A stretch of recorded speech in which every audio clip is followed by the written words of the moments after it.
Hey everybody, welcome back to the J3U podcast with me as always is Luke Miller as co-host. Luke, how's it going? Pretty good, man. Just prepping my life away. Same me. Just prep has never stopped. Makes me question my life daily. It does. It's like I don't care how long you've done this for. You still have moments where you're like, "Why am I doing this?" Like then off season just seems so appealing.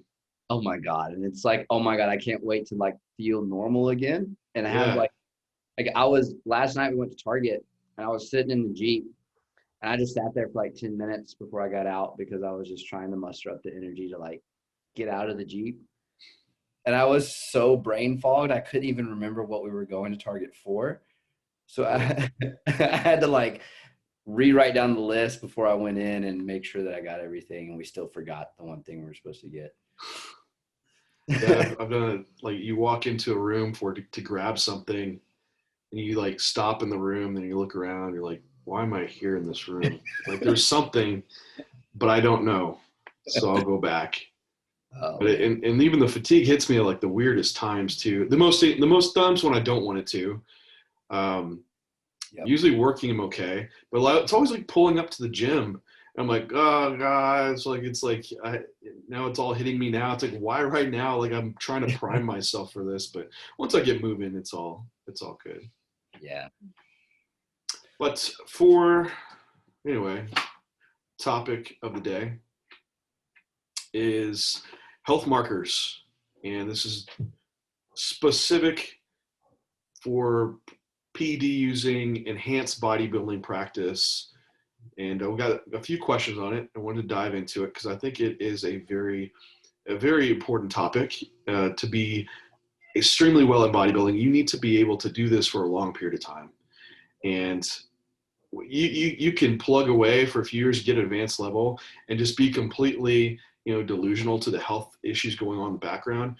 But I guarantee you, all those guys are going to regret it later in life, or you're going to end up in your 40s and we see these guys passing away, and it's just so unfortunate. You just hope there was something that we could do now that maybe they could have done if they weren't, and who say what they were doing, right? But that I just want to be aware of. I don't want to be ignorant or naive to what performance enhancing drugs are doing to me, to my body as a whole, and make sure I'm monitoring the right things that I can adjust what I'm doing if I need to, or find more optimal ways to do it so I don't have as much need on certain aspects of drugs. So that's what we wanted to dive into today, and just start talking just on what we're monitoring, how you even go about that process, and of course why you would be monitoring it, just for some groundwork. And if you like this stuff, and we can always dive into each area too, in depth of interpretations and what to do with those interpretations, and even some case study stuff as well. Yeah, for sure. I think one thing to kind of point out too as we phase into this is that, most of this is not acute in nature, it's chronic in nature, right? So it's something that needs to be consistently done across the entirety of the career. Like taking a blood pressure once a month is not probably your greatest tracking, and as far as not being consistent and then forgetting about it for 6 months and not taking it again and all that kind of stuff. It's something that it builds up over time and not over a short period of time. Yeah, there's some short-term things that do go on, but the real detriments that are my biggest concerns are the long-term aspects. And yeah, I know I just mentioned it was going to be enhanced bodybuilding, but regardless, just as a bodybuilding as a whole, if you're carrying large amounts of body weight for years, pushing high amounts of food, high training stress, all these things, mainly the large body weights, typically large bodies, they put more strain on all the body systems, and do that for years after years. That's when you still see, detriments, just big individuals don't live as long. See that in animals too, big animals don't live long. So it's not just being large bodies, but being an enhanced bodybuilder, you're typically a even larger body than with excessive food intake, excessive PED intake, and these leave you down year after year of this chronic issues that are accumulating.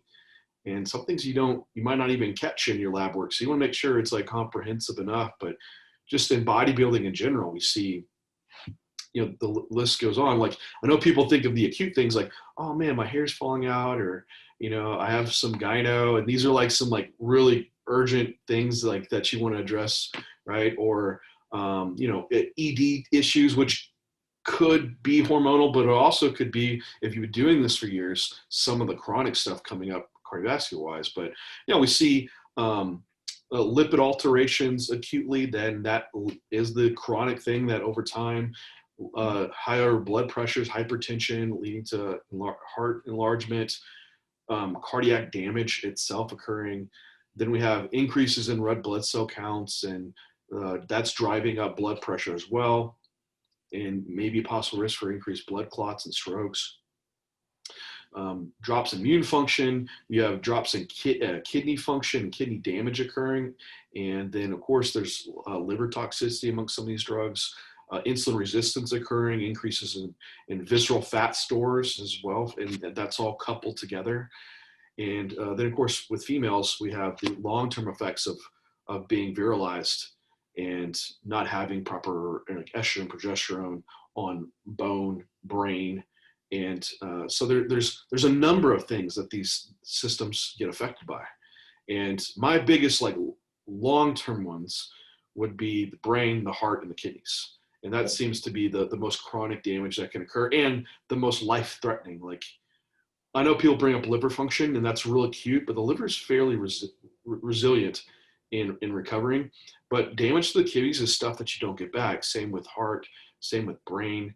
And even the brain, that's something you might not run into like far later in life. So there's a lot of area there that I just covered, but just the realization that it's affecting multiple organ systems of what we're doing. And we want to have some assessment now, and how frequent should we do in that assessment to try to mitigate some of these effects. Yeah, and I think one of the questions that comes up for that is like, okay, I know I need to be conscious of it, but what are we doing on a week to week, month to month, semi-periodically, very more frequently are we doing to manage these, and why? And then we can kind of probably start to build that out from the things we kind of do on a week to week basis, like the consistent tracking, into like the things we're doing semi-frequently, to kind of give us an idea of that scope of time, because we're going to have times of high stress that we'll need to check, and we'll have times of lower stress that you'll want to check and see the discrepancy between high stress and low stress and how far that takes you out of normal health parameters and things along those lines. So I think if we start to build it out from the more acute things we're doing on a week to week basis into probably the bigger things that we're doing like quarterly or every few months or even yearly, and that'll kind of show them the levels of progression and things that we're considering when trying to keep everything in check. Would you almost want to work the other way? Like the big picture, and then that kind of explains the smaller pictures? Yeah, we could do that too. I could go either way. The first thing I think of on the big picture are like the echoes and the once a year to make sure that we're not getting any LVH, and ensuring that like the calcium scorings and things like that. Because when we look at like big picture, we look at kidney, heart, brain, right? Right. Kidney and heart is going to be primarily cardiovascular risk function that we're going to be concerned with. High trending blood pressures affecting kidney function, high trending blood pressures causing LVH with the heart. So we can look at blood pressure management from there, but you just listed out all the things that could be chronic in nature that are going to just continue to make that worse. Elevated CBCs, lipid profiles. So we need to be making sure that the larger scale tests do happen frequently. And I don't know where you're at, but I'm at the point now where I'm getting an echo every year. And it's something that I'm checking to make sure, because at the moment I start seeing LVH, I'm going to be reconsidering the. Yeah, it's, I know if someone's like just getting into it, that's kind of a different mindset. It's like, oh, I need to go get an echo right now. Or if someone's been doing this for years, oh yeah, you're probably past due for this. But yeah, the cute things that we see change in the labs are building up to these larger scale things that you might check. But so for the large scale items to look at least for heart function, is something that's like accessible, at least here in the United States, that we can do. And the two that I would monitor for sure once yearly to have done is an echo. It's an ultrasound that just maps the shape of the heart and the function of the heart. Can check like cardiac size, wall thickness, just your pumping ability, proper valve function. Because we can look at acute labs and you can see some little alterations. And there's people that don't have alterations in labs, but still get heart attacks, right? Or there's people that have lots of alterations and never have a heart attack, you know? And so what's like the next step? And that's a good area to see, like, do we have narrowing of the arteries from plaque buildup? You know, is the actual compounds that we're taking changing the ability of heart function, and stuff you're not going to know if otherwise. So, but you know, access wise, it can be tough. Do you know what you paid for your echo? Was that under insurance or? It was under insurance, but I still paid $500 out of pocket. Okay, yeah. So it's a pricey one. I think it might be close to like, I've heard someone else say like 1,700, 2,000, like private pay. Yeah, it's in that ballpark, because I know that I've suggested it to people and it's just like not within their realm.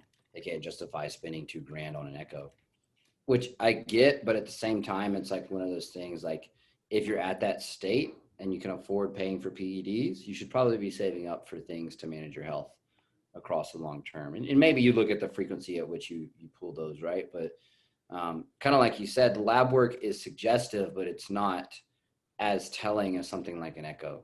We're actually looking at the function of the heart and being able to map it out and understand truly where we're at, right? Because we can do everything we can to manage labs, but if it's still getting the negative effect, then we need to look at adjusting that. Did you find the private product? I was looking up and it was like, it ranges, you know, like at least in this area for like Texas, Bexar County, the price ranges were like from 360 all the way up to 2,000.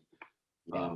Which I imagine if you called some MRI imaging centers, you could get some price estimates. And sometimes going to more of your low income areas, they have some like health saving plans in mind. We even have some like some wellness programs around now that just do some very cost effective testing, and it includes like an echo.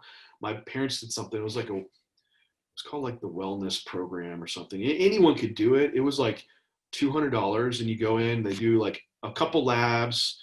They did an echo, and it was like, man, they got a ton of stuff done for pretty cost effective. So I think even now, like more of the preventative and being your own advocate for your health is coming around. Yep. And I know to go into a doctor's office and say, hey, I want to get an echo. And they're like, why? And to ask, for one, asking your doctor for an echo, you're kind of like playing doctor.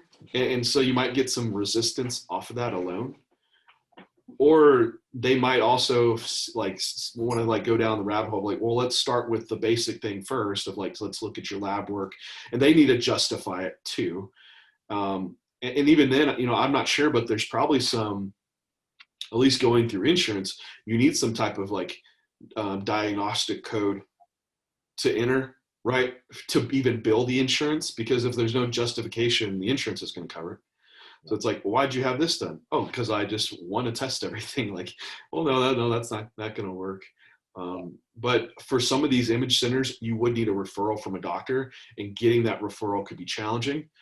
But there are ones, at least here in the United States, where you can just go and just have it tested.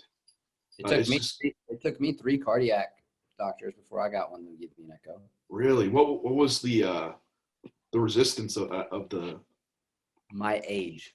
Your age, okay. Both of them said that. It wasn't about billing or anything? Yeah, they were like, I don't really have a reason to justify billing it, and you're too young to really need it in the first place. And to them, you know, this is your blood pressure was 135 over whatever. That's not elevated. And I'm like, yeah, that's elevated. That's not, I mean, that's not terrible, but that's definitely elevated. And so, and they just justify it with like the plus 10 points rule that most medical doctors kind of run by, right? But yeah, it took me 3. And even on that third one, it took him seeing an EKG that he was concerned about to order it for me. Okay. Yes, there's a at least for me, there's an acute care hospital that you can go in and just have lab testing, or not lab testing, but actual like MRIs, imaging, echoes done, and it's pretty low cost. So that's where I had my CT calcium score done. So off the echo, that's something I would say if you can do it yearly, or hey, if you got yours and it looked stellar, and I understand the cost, and maybe every other year, or every 18 months. But you think about how much you put into bodybuilding, how much money it costs. I mean, just to go to a show, or I have someone that'll make an argument like, oh, but they're like, want to cut costs on the one thing, but then they're taking I see they'll taking like 4 IUs of growth hormone every day. I'm like, hey, your growth hormone alone is an $800 bill per month. Like, just cut your GH down in half and get a test done, and you'll then go back up to on your GH or something. Yeah, the way people justify costs and budgeting, it's like it's definitely like what is priority in their eyes, and this stuff sometimes is not priority because it's so far in the distance, right? Yeah. It's not an acute result that's going to give you like a yay or nay, right? It's right. Are you trending? What are we looking for? And a lot of times, like, it's going to come back fine. You're sitting there, like, especially like if you get a couple that come back fine, it's easy to start to justify the not getting it. But that's probably where the importance starts to become even greater, right? The further down the line that you go. Yeah. As you get further in time, and you can kind of see this rate of change that's occurring, and it might speed up. Like as you get older, the gear is just going to affect you even more. Being a larger body weight is going to affect you more. Like the natural decline of the human body is going to start happening. Like we naturally start losing kidney function. Like naturally, like at some point, heart function's going to decline somewhat. Otherwise we just live forever, right? Yeah. So yeah, I think it would be important to keep moderate. Now the other one that like I just brought up was a cardiac CT calcium score. I had this one done not too long ago, and for me this was like very reasonably priced. It was $50 to have done, which it's an X-ray of the chest, determine level of calcified plaque in your coronary arteries. So they can, just like an X-ray shows bone, calcium will pick up on this, and they can use that to generate like a prognostic tool for a cardiovascular event happening. Kind of gives you like a 10-year risk of you, like if you had a calcium score of 0, you have like no risk for a cardiovascular event in the next like 10 years. Or if you had a little bit, then it's so on. It builds it out from there. The benefits within that one, like it's convenient. Like you can just sit and have the scan done. It's fast. Like I was only in there for a few minutes. Gives you some risk, but again, you might still be at risk though. That's the thing of like, what are you looking at? And it's just calcium buildup. So it can take time to have actual calcification of the arteries, but that does not mean that if you had no calcium, that you still didn't have like narrowing of the arteries or like dysfunction of the heart muscle itself. And so that's why we have our second check of our echo to see if we have these other things going on. Because if you're young, it can take a while for like plaque and calcium to develop, but you could have still narrowing of the arteries and you wouldn't know otherwise. Or maybe you have some valve dysfunction, and it's not stuff you're going to feel. You could feel fine. Yep. And so from there, it's like looking into kind of maybe starting to come down the scale a bit. One that I run into that frequently ends up becoming back positive is sleep apnea testing, especially with some of my larger guys. Yeah. And it's not one that people consider a lot. And I don't know if you'd even consider that health testing, but for me, like the amount that sleep apnea can affect some of these other health markers, it's really important. Like if you're struggling with the sleep side, or you have like a significant other that says you're constantly choking or snoring, like just taking the time to get that checked out, because it can be a negative effect on your health overall. It's so easy to, at least when I had mine done, I wasn't even that heavy. Like I was around 210 pounds. I had some like rapid weight gain post show, and my fatigue was just crazy high. I was falling asleep all the time. I could nap like 3 times a day and still sleep 8 hours a night, and I still felt tired. It's like, what the hell's going on? Like I sleep so much, and I wouldn't wake up from it was the thing. And so it's like, I'm not like waking up all the time, be like, man, I can't sleep for anything. It's like, no, man, I feel knocked out. And finally, like the person I was with at the time was like, hey, you stop breathing while you're sleeping. Like you'll just sit there like mouth open, like like frozen. It's like you wait for them to like take a breath, and then it's a gasp, right? Oh man, like, and so usually like as you're getting into deeper sleep, but for me, like I would breathe, all those muscles in your tongue, everything relax, and it decreases your air supply. CO2 levels build up. It wakes you up enough to take a deep breath. And then it's like the vicious cycle. Sometimes it wakes you up enough to actually get conscious. Sometimes it doesn't. And you end up kind of floating in this area where you're not fully asleep, but you have elevated CO2 levels all night, which keeps the heart working harder, which makes blood pressure higher for hours, right? Think about that. 8 hours a day, you're just like struggling to breathe. It's more strain on the heart. Also, with poor sleep, you'd have higher stress levels, high cortisol levels, driving up blood sugars, it would definitely increase like inflammation. And that's why there's higher risk of diabetes with people that have sleep apnea. And it kind of goes back and forth too, right? So you don't necessarily going to be obese if you have diabetes, but usually see that coupled metabolic syndrome occurring, right? Someone's obese, they also have insulin resistance, and they're also having sleep apnea occur simultaneously. But I found a sleep center by me, and that's when I was working at the hospital.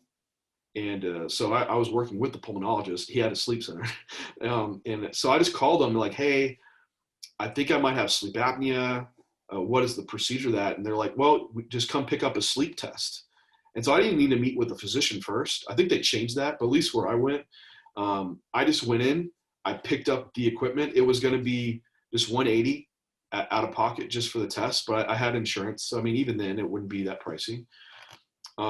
Took it home, slept with it for 2 nights, returned it, and that was it. Then I was going to have a meeting with the doctor. Of course, I go in because, hey, your medical records are yours. So I go in, hey, did you get my results? Oh yeah, you're going to be meeting with the doctor. I was like, can I have those results? And they're like, yeah. And so on it said like the already printed out like diagnostic criteria, like severe sleep apnea, 345 events per night. Like it was bad, really bad. But that's a great point, because I wasn't even thinking about talking about that today, but it was dramatic, like seriously life-changing for me. Yeah.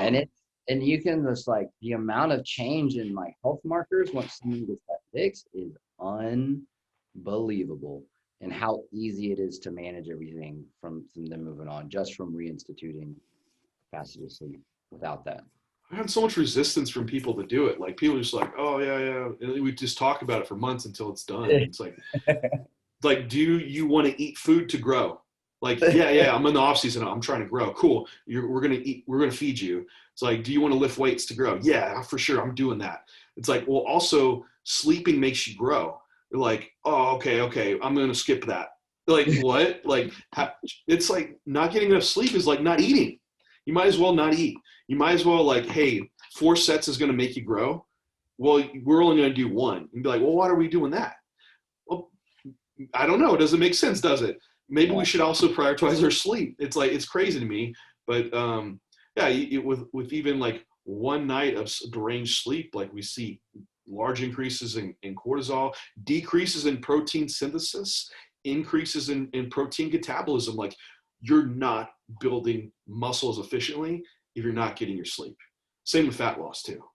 So the physique changes I was able to bring about with prioritizing my sleep, like it's your #1 recovery tool. It's no bullshit. Like people, we're not just shooting the shit when we're talking about this. We hear it for years.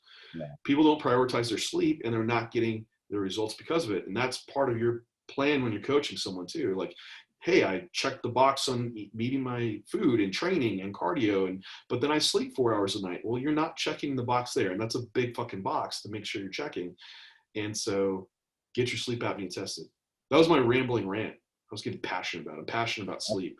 It's one of my biggest issues with clients is sleep, and then routine and consistency. That's another rabbit hole. But I think that moves us kind of into coming down a level. Yes. Yes. So moving down a level into semi-consistent testing and blood work and some of that. And I know we have a lot of places that we can pull that from, but maybe kind of start into like some of the easier ones, some of the onlines, like the private MD labs. Yeah. And then kind of go from there. Yeah, so we know like the long-term things are going to be changing. So it makes sense of like, what do we want to be monitoring more acutely now to see these changes? And I know long-term, we only mentioned stuff for the heart. And there is like further testing to do for kidney function, but I really think those would be determined off of labs that are acute that's happening, because you can go get like a kidney ultrasound. That's not necessarily something, at least that I haven't, it makes me think on it, but I haven't rationalized doing until I see it in the labs. But I will say, if you're seeing it in the labs, there's possibly already damage occurring. So that is something for like, I'm going to think on more and want to research more.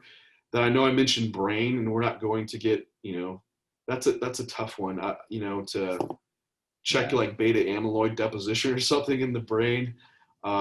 I think, at least for now, the most reasonable testing we can have is monitoring of the heart.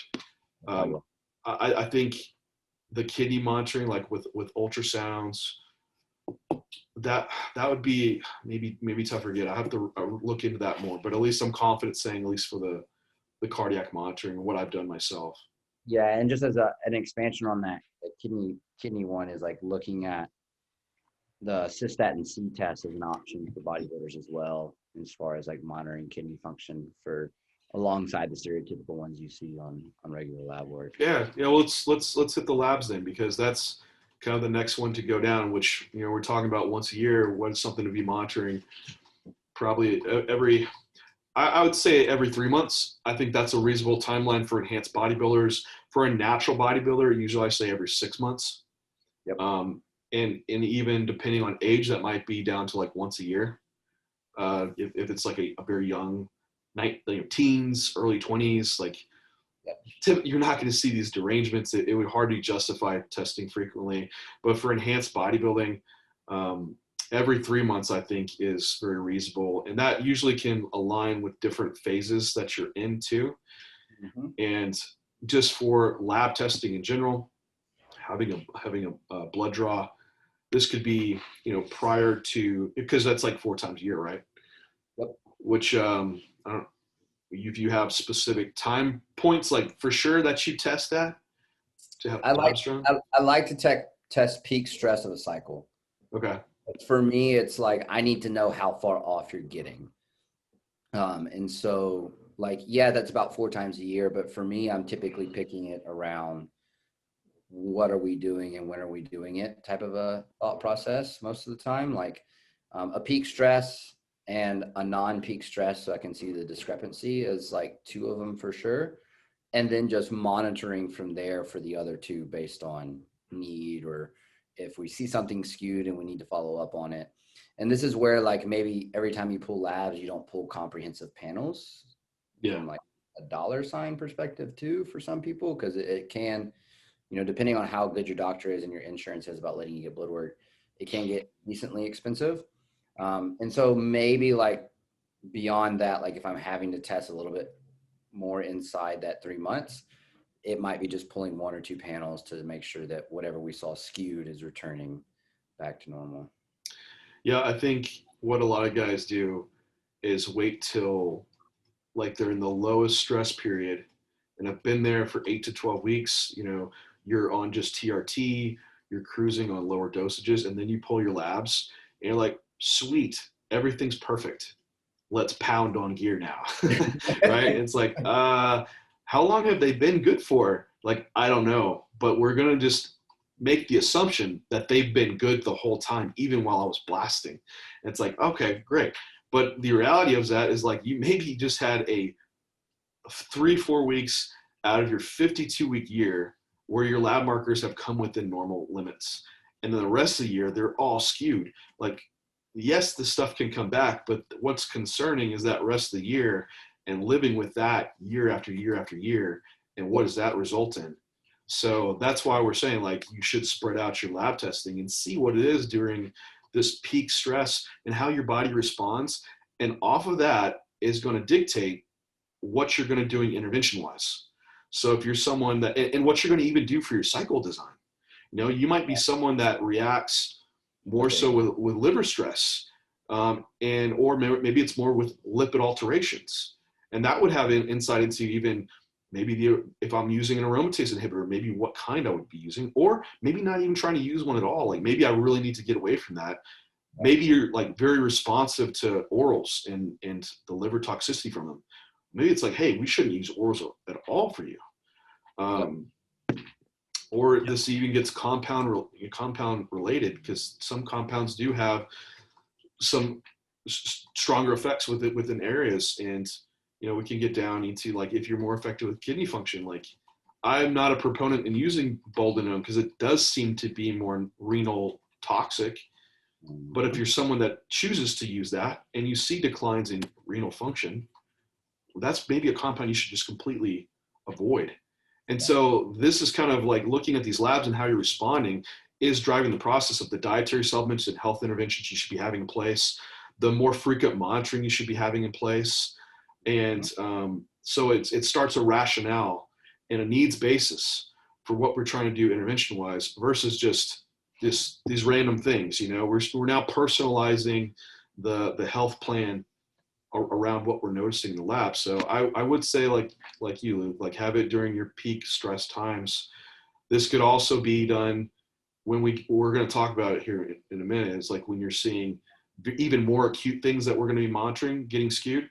And we'll explain what we're talking about here in a minute. But yeah, peak blast times, I think, you know, prior to starting a contest prep would be a good time because you're about to enter into a state of very high stress. And that's when you'd probably want to look at all hormone levels, something in depth, especially females, like is hormone function, menstrual cycle, normal, regular.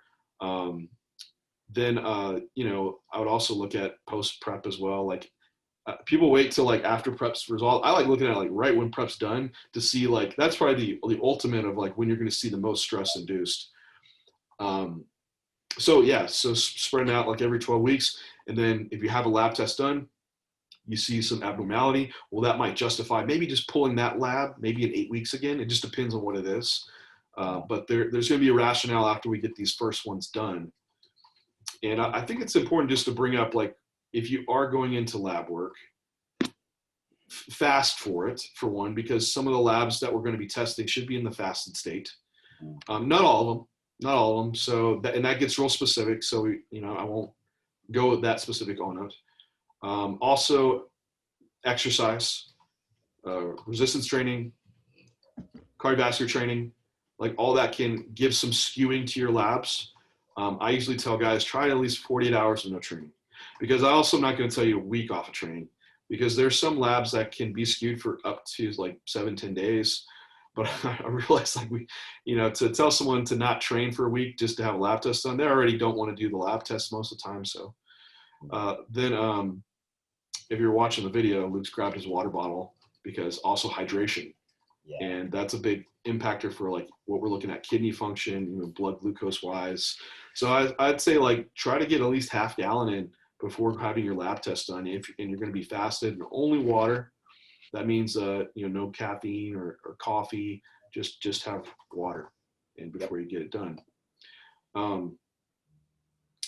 Then as far as getting access to the labs, if you have a great doctor that's open, you know, a lot of times they're okay drawing different labs, or you can even be asking for specific labs. Usually if you have insurance, you're able to get one lab work covered per year, which that knocks one off. That could be maybe your comprehensive one, hopefully, with your doctor. You from that route, we also have like a lot of hormone replacement clinics, at least here in the United States, Yep. that offer a lot of services too. We have just some lab testing services that's all they do. Like we have any lab test now. You can just walk in and just get any lab test you want. And then we have some online services too, where you pick out your labs, you purchase them. There's some just physician order that probably just gets automatically signed and goes out, but it's the prerequisite form to take into like a LabCorp or Quest that will just draw your blood, and then they'll email the results to you.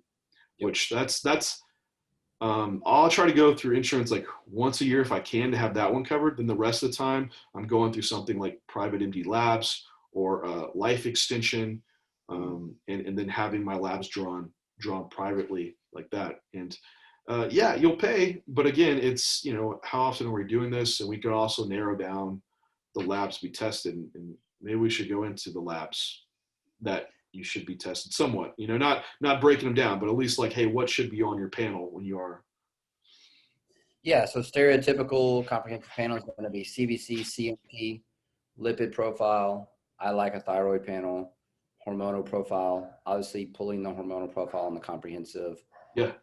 During a TRT state for most people would be nice. So you can see where your TRT dosing is putting you at, and you can kind of adjust it from there.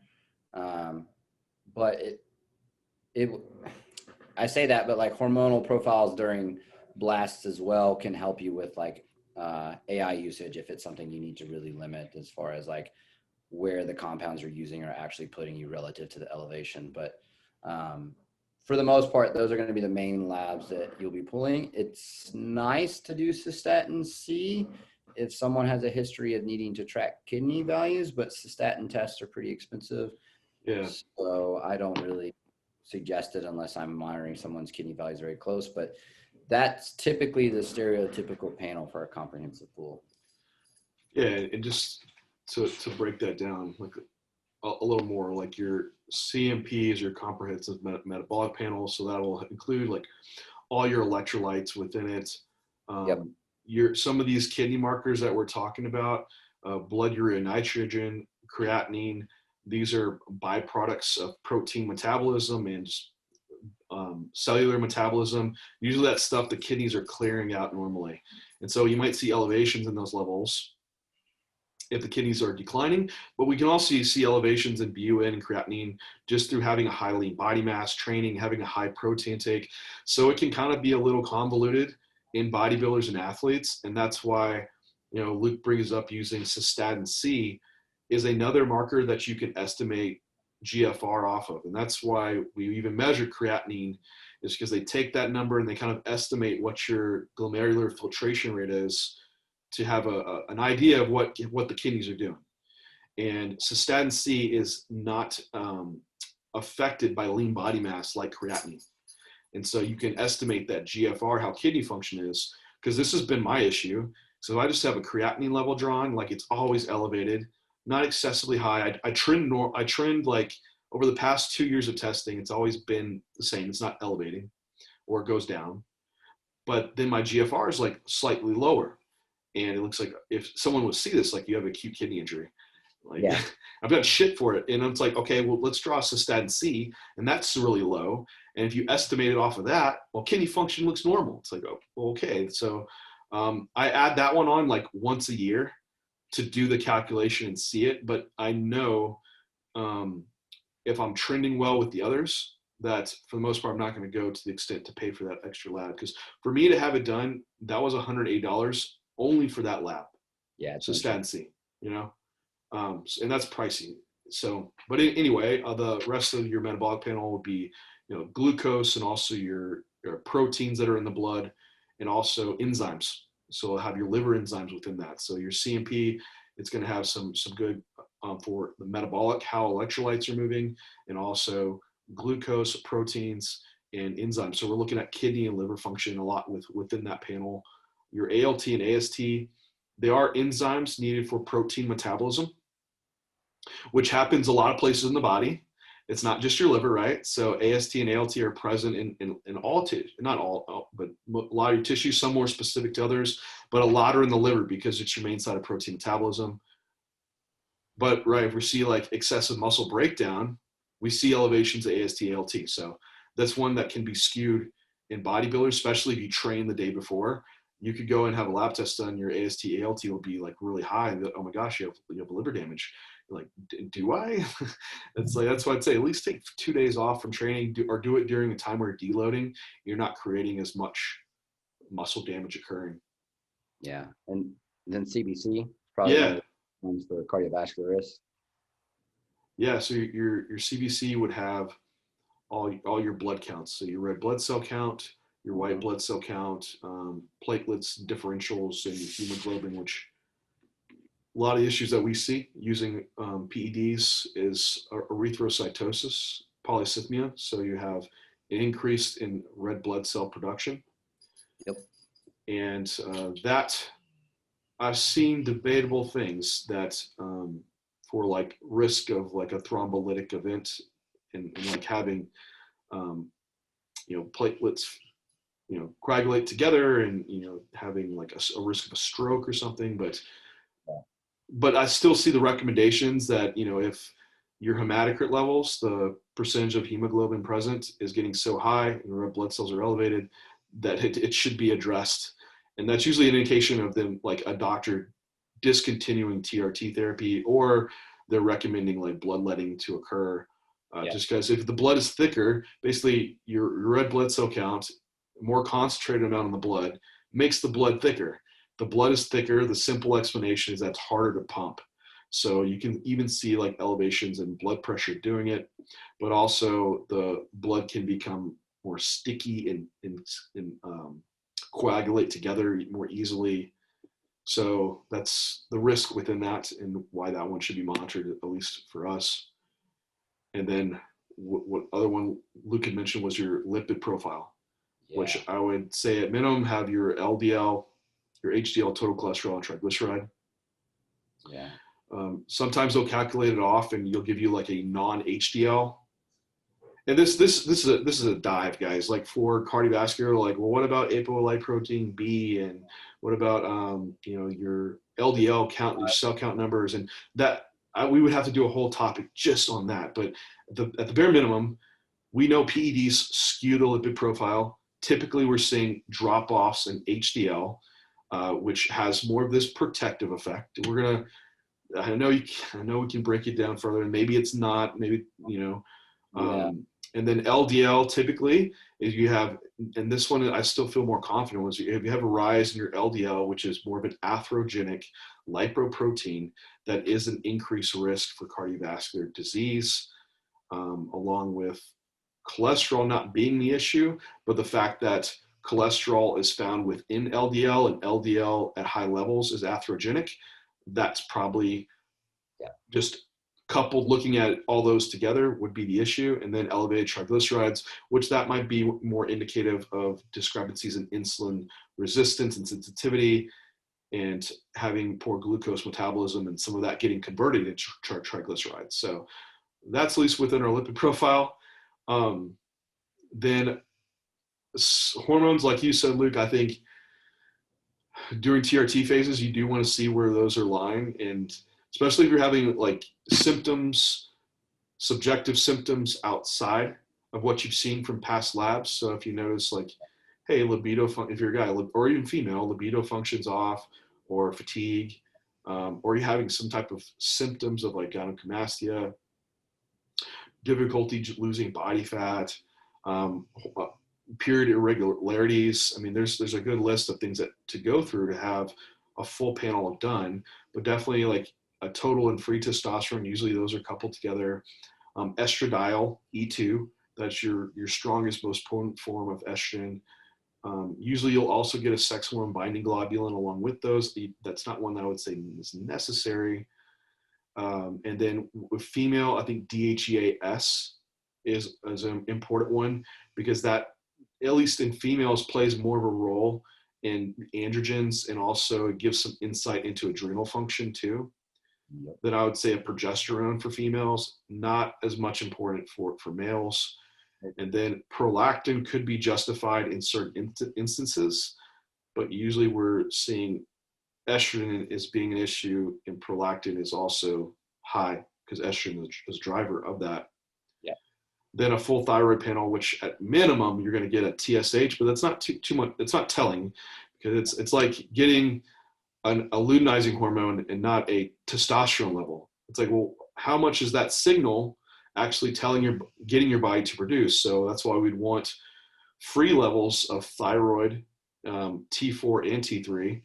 I think in a dieting state, it makes sense to have a reverse T3 because the stress induced from just being in a calorie deficit can get some of your T4 instead of going to T3 can get converted into reverse T3. And that's could be indicative of what we'd want to do for intervention wise. Yep. So, and I do have some other add-ons that could be in place. And these are ones that might just be dependent on what we've seen in past labs. We already mentioned cystatin C. I'd say GGT. Yeah. Which I think the gamma glutathione transferase. I think it's another protein enzyme needed for protein metabolism, but it's much more specific to liver function than AST and ALT. So if you're seeing like this ongoing elevation AST, ALT, you might throw a GGT on there to have some further insight into like, hey, is this really liver related or is it more training related? Hemoglobin A1C, you might see it, you might not. I think if you are doing like a once a year lab or even an every 6 month lab, this one is reflective of every 3 months, what's your average blood glucose.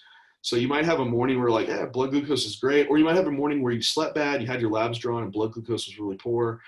And then you're like, oh, great. Well, what does that even mean? Well, if you had your A1C, you would know the average over the past 3 months. And so it doesn't make sense of testing it so frequently, but you could add that one on.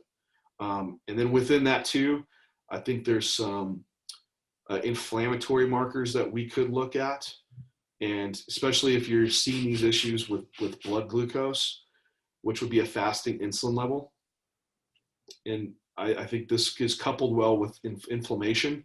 And really inflammation, I think, is the background driver of insulin resistance. So if we're seeing maybe your blood glucose is normal, but you're requiring a high amount of insulin to keep it normal. So this is before we even see blood glucose rising. Then you're really probably producing a lot of insulin by that point. You're really stressing, the beta cells of the pancreas. So a fasting insulin level could be added on. That one's not that pricey. I usually add it on anyway. Yep. And then within that, sometimes we can get a C-reactive protein as well, because that is a generalized inflammatory factor produced by the liver. It doesn't give much specificity, like where is this inflammation occurring in the body, but we would know in general that there is this inflammatory process occurring.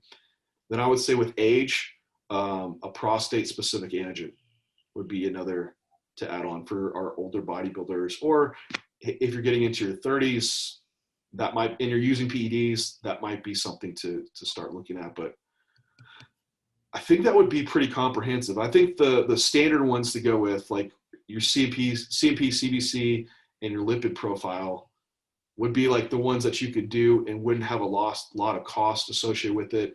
Then you could dive into these other ones if you really need to, if you see something pop up on your normal other labs that we had just mentioned.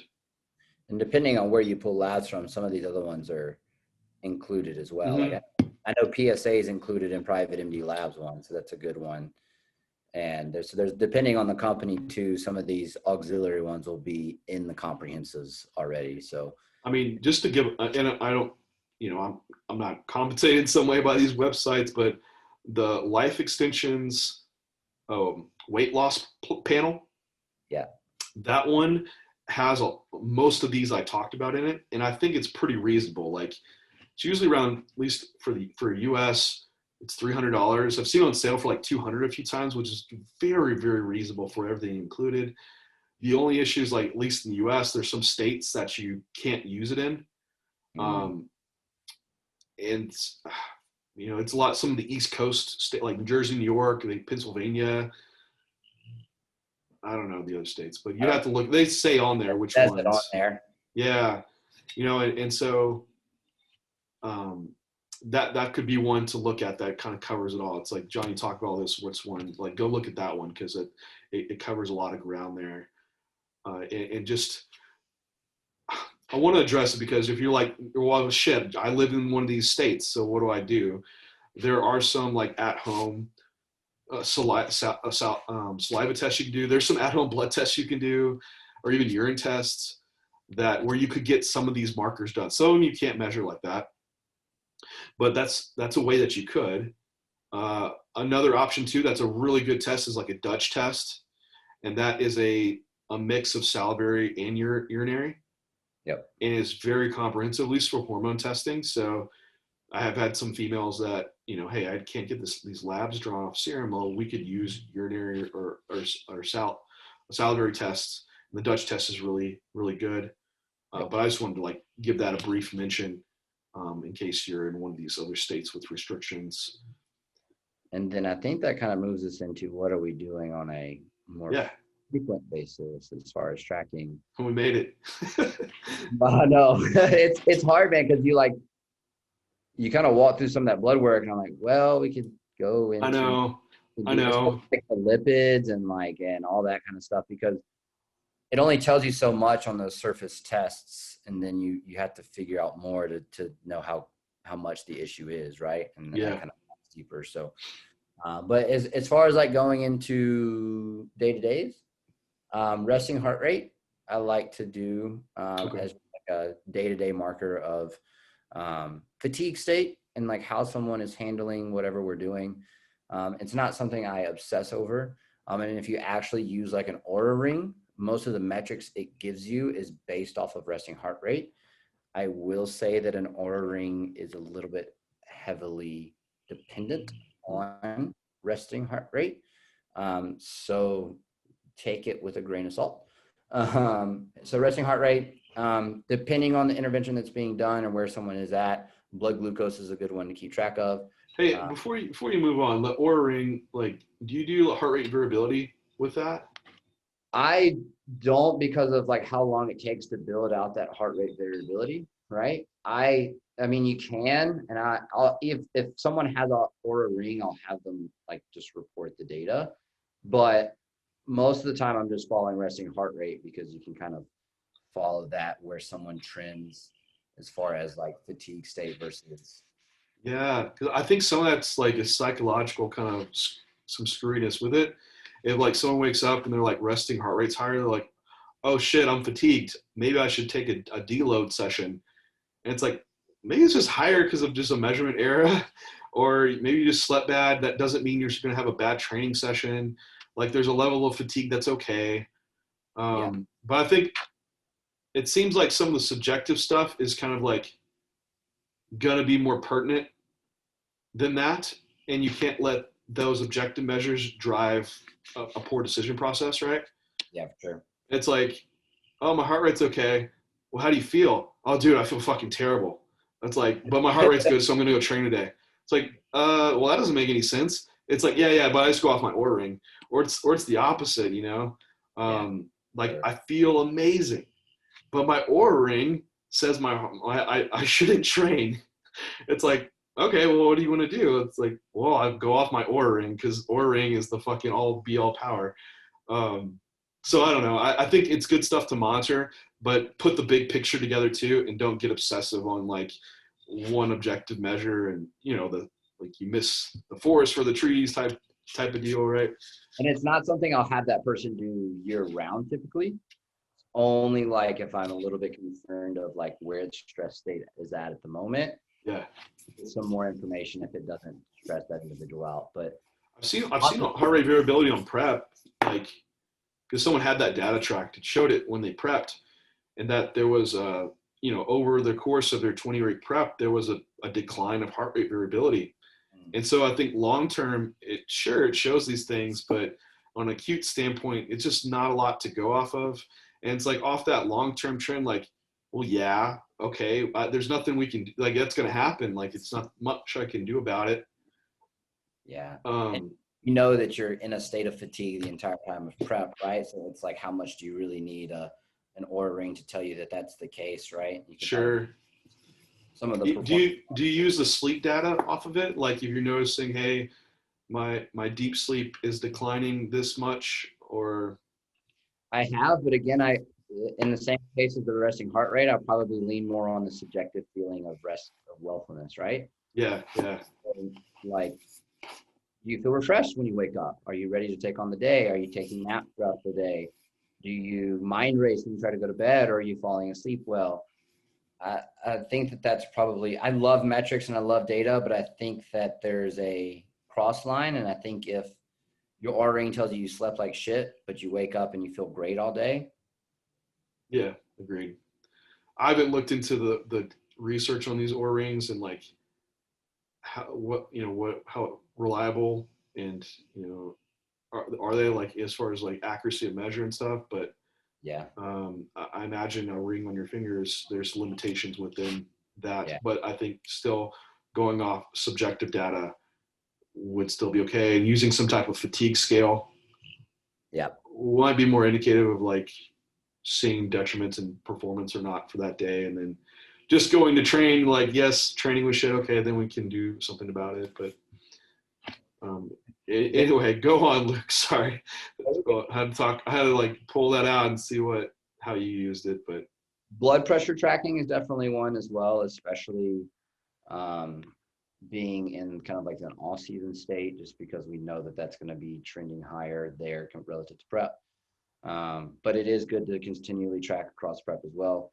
Blood glucose is one that I'll typically track with the presence of high food and or compounds that are going to skew blood glucose. hey, real quick, how often do you monitor blood pressure? Like for if like off season? I do once a week. But that's because I know where my blood pressure trends. I like to see people pull it 2 or 3 across a week if we're still trying to create a trend line, because Okay. you got to be able to create that trend line first, see where, like, because if you're constantly pulling it on a Thursday where stress might be the highest for you, we might be getting like a stress induced blood pressure response. And so for me, it's like if I can pull it a couple of times across the week, I can get a better average trend line of where they're trending depending on stress states, right? Which, not to say you shouldn't see where your blood pressure is at in a stress state, but I think it's going to be more depending on the trend line you built with someone. Like starting off, hey, I'm monitoring blood pressure, just started doing this. Let's do it 3 times a week. Get some averages over maybe the first month. Okay, Yep. you're good. Let's back this down. We can monitor it once a week. Maybe we rotate the days, would you say? Yep. And then if you're still good, that's great. If this is a constant issue or the environment changes, right? It's like you go from maybe TRT cruise to now I'm like pounding down gear or something, or body weight's changing. It's like, okay, maybe that once a week we might need to jump back up to more frequent monitoring. We see like some acute ones, like 2 weeks in a row, these things are popping up high. It's like, well, hey, let's monitor it, every other day this week and see what you're really at. Yeah, and it's especially like kind of when, like you said, when you're going into that state where the implementation of an ARV, like telmisartan, may be on the scope to be able to include.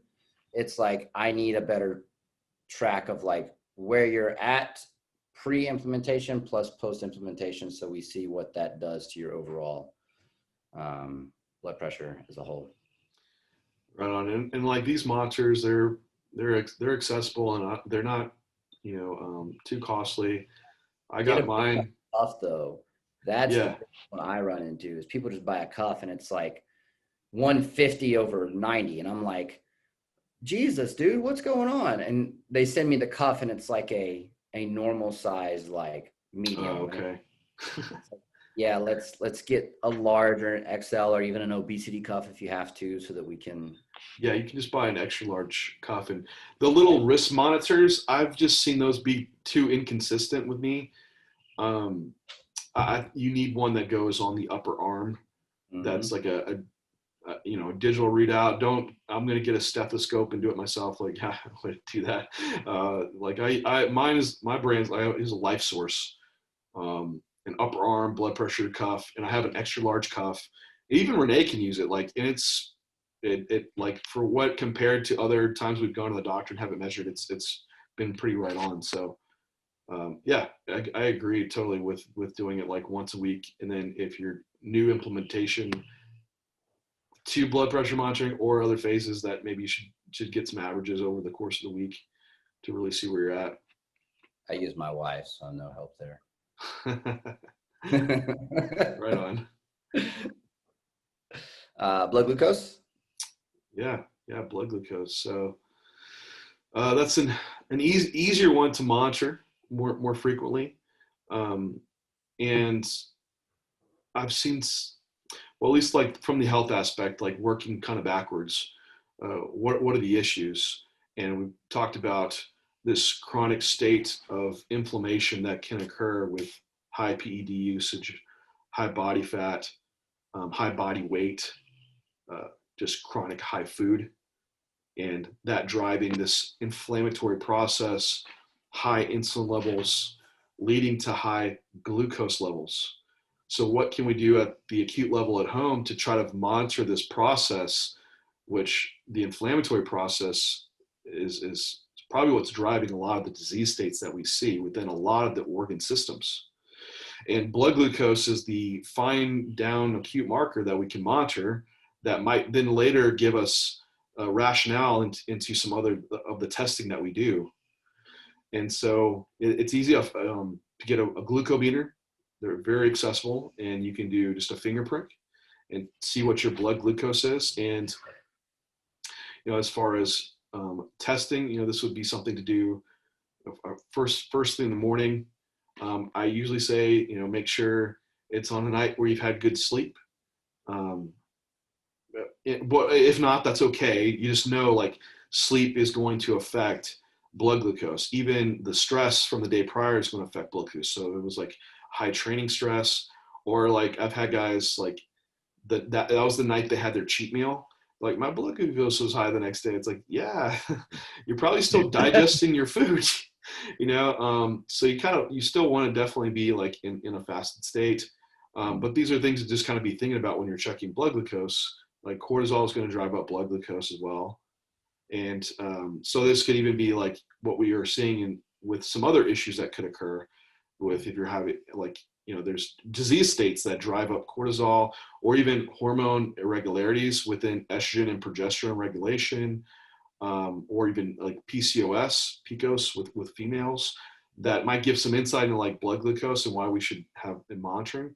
But in general, it's kind of like this long-term acute inflammatory process that we're looking at. From a bodybuilding perspective, like I won't say you might see as these blood glucoses are rising, poor partitioning of calories more towards body fat and less towards lean tissue. Mm-hmm. I think once you're seeing that, I've seen that already happen before you see blood glucose issues, right? So you can just see someone getting softer, more of this swollen look. You increase food and you don't see, they're starting to lose pumps. Training performance isn't as great. Like all these things are going on, and then it's like, oh yeah, and then blood glucose is like elevating along with that. So keeping blood glucose as a good spot has like some good metabolic aspects to it as well. But I think it's interrelated to the health aspect we're monitoring. Yep. So low inflammatory state, I think you're going to be able to grow more efficiently and have more lean mass and less body fat doing it that way. Which all of this is interesting because it provides a new perspective of like needs analysis across something outside of the training, right? Like you never hear the term needs analysis used in like PED deployment based on blood work or direction of the plan based on these markers that we're talking about for like tracking inflammatory markers across time and response to food. Like you can take a concept that's used within a training setting a lot of times in a needs analysis and use the data that we're given to create that plan from that needs analysis for that individual, which is kind of like the whole reason we're here talking about these health markers. But on the day-to-day, is there anything else that you are doing with? No, I mean, just to end on that glucose monitoring, for people that do check it, I would drink some water prior. So if you wake up with large water drops overnight, that could skew the results. That would be the main thing. And then, if you're seeing it elevate, then that might be, and how often you should be testing it. I would say usually 2 to 3 times a week is pretty easy. Yeah. That's pretty easy to do. I think if you're like always trending good, I understand like pricking your finger and the cost of the strips that come along with those glucometers. So you at least getting like once a week. But again, there's like variability with the testing itself. So I think you need some frequent testing to see those average trend lines. But that's at least the frequency that I would say to test with. And that for other rationale, this start gets into when we might consider deployments of, well, if you're using growth hormone for one, I would say you definitely need to be monitoring it. Absolutely, if you're using insulin, and monitoring blood glucose is how you're going to be determining what you should be doing for insulin. And that even gets into like postprandial glucose monitoring. Postprandial response. Because we can have a fasting blood glucose, and that's an resting state, but then how do you have a response to food, and especially a high amount of food? And so that might give indication of like, okay, after my training meal, my blood glucose stays elevated for so long, or after this one meal, and then, well, that's when we could base off how much insulin you might be needing, and then monitor, then adjust the insulin regimen off of that. These, I could go on a rant, but regimens that like you take 10 IUs here. It's like, oh, how do you know that? Well, I don't know. That's just what I give out to all the clients. You take 10 IUs post-workout. It's like, well, how do you know? How do you know that isn't dropping too much or not enough? It's like, oh, well, we don't monitor blood glucose. It's like, well, that doesn't make any sense at all. So that gets into also like implementing other tools that we have in the toolbox to make sure that we are continuing to be optimize our nutrients that we're using. But other things I'm monitoring, I think that covers like the main ones. Yeah, and I think that provides perspective from like large scale to minor scale, and it even kind of gets into some of the like touched on like the deployment aspect outside of the health, right? Like, and how it can aid in decision making from a coaching perspective too, for deployments of other things, right? So I don't think there's anything else. No, man, that's it. That covers it. I think, I'd like to hear back from y'all. You can leave if you're watching this on YouTube, you can leave in the comments below if there's a specific area of what we talked about today that you want us to go deep dive on, or if you're listening to like Spotify, iTunes, Google Play, you could DM us or something like that, or email us, and we could dive in further there. Yep, without a doubt. That was great. Well, all right, guys, we'll talk to y'all next time. Thanks again for tuning in and all the support as always. J3U podcast. Till next time.